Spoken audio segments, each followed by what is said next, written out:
കോതമംഗലത്ത് കാട്ടാന മരിച്ചിട്ട പന തലയിൽ വീണ് മരിച്ച ബൈക്ക് യാത്രക്കാരി പുതുക്കാട് സ്വദേശി ആൻമരിയുടെ സംസ്കാരം പാഴായി സെന്റ് സെബാസ്റ്റ്യൻ പള്ളിയിൽ നടക്കും. പോസ്റ്റ്മോർട്ടത്തിന് ശേഷം വീട്ടിലെത്തിക്കുന്ന മൃതദേഹം വൈകിട്ട് 5-ന് പള്ളിയിലെത്തിച്ച് സംസ്കരിക്കും. കഴിഞ്ഞ ദിവസം വൈകിട്ടായിരുന്നു ദാരുണ സംഭവം.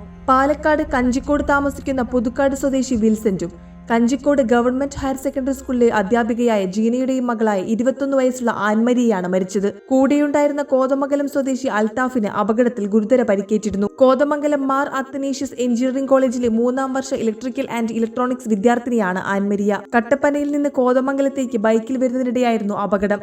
റോഡിന്റെ ഓരത്തു നിന്നിരുന്ന പനമരമാണ് കാട്ടാന കുത്തിമറിച്ചിട്ടത്. ബൈക്കിന്റെ പുറകിലിരുന്ന ആൻമരിയുടെ തലയിലേക്കാണ് പന വീണത്. പനയോലയുടെ മടലിലെ മൂർച്ചയേറിയ ഭാഗം കൊണ്ട് അൽത്താഫിന്റെ കഴുത്തിലും പരിക്കേറ്റു. നിലവിളി കേട്ടെത്തിയ സമീപത്തെ നഗരംപാറ ഫോറസ്റ്റ് സ്റ്റേഷനിലെ ഉദ്യോഗസ്ഥരാണ് പരിക്കേറ്റവരെ ആശുപത്രിയിൽ എത്തിച്ചത്. ഇൻസ്ട്രുമെന്റേഷനിലെ കമേഴ്ഷ്യൽ വിഭാഗം ഓഫീസറായ വിൽസണും കുടുംബവും ജോലിയുടെ ഭാഗമായി കഞ്ചിക്കോടാണ് താമസം. വർഷങ്ങൾക്ക് മുമ്പ് പാഴായി പടിഞ്ഞാട്ടുമുറിയിൽ വാങ്ങിയ വീട്ടിലേക്കാണ് ആൻമരിയയുടെ മൃതദേഹം എത്തിക്കുന്നത്. റോസ്മേരിയാണ് ആൻമരിയയുടെ സഹോദരി.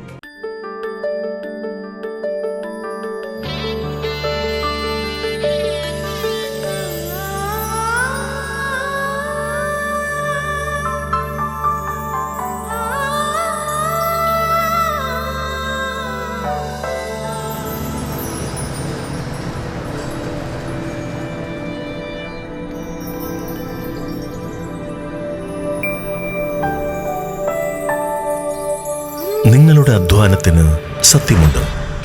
ഞങ്ങളുടെ സ്വർണത്തിനും. Ishara golden diamonds, Kodungallur road, Triprayar. സ്വർണത്തിന്റെ സത്യം.